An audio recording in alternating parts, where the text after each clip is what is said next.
All right, second poet of the night, Flagstaff Nationals team, send me a poet.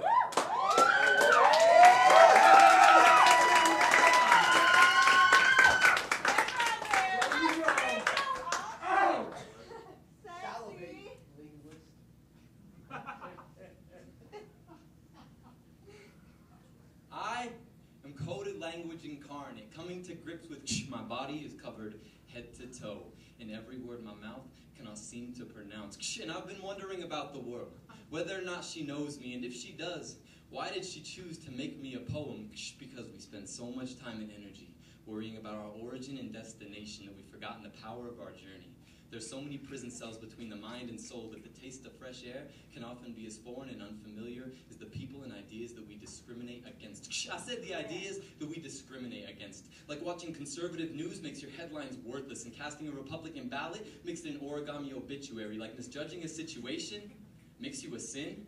See, this is the world in which we live, in a place where homes are built based on income and shade of skin. We are building poems like the projects, but we have the resources to keep giving back to the community and teach the youth to walk with a swagger in the back of their vocabulary. And in neighborhoods where kids have to know not to wear certain colors, we are stained glass, the pigment of a generation aching to break every barrier built in the name of knowing what it means to live in fear. And they tell us, tackle the big issues, as if learning to love couldn't save the world. And I'm sorry, but I disagree. My heart is more than a drummer boy on the front lines facing friendly fire every 5 minutes because someone decided progress was a 4-letter word. No, my heart's a time bomb cut from diamonds, and I dare you to cut the green wire in this poetry. And you want to cover my eyes?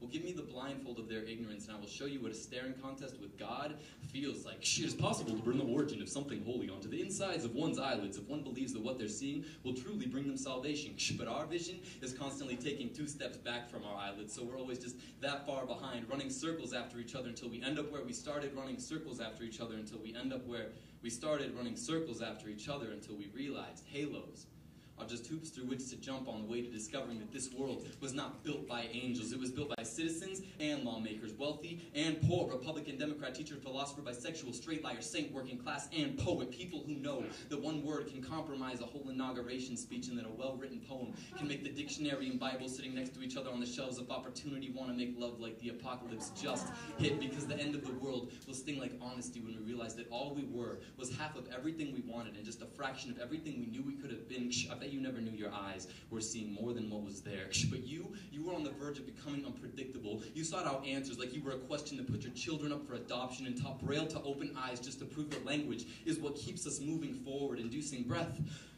from a collapsed lung. Like a prayer we never knew could resuscitate the gods inside us all. My body is a tree trunk, carved up head to toe in every word my roots cannot seem to choke out. But we are becoming fluent in the language of change, making us each not poems to be read, but poems yet to be written.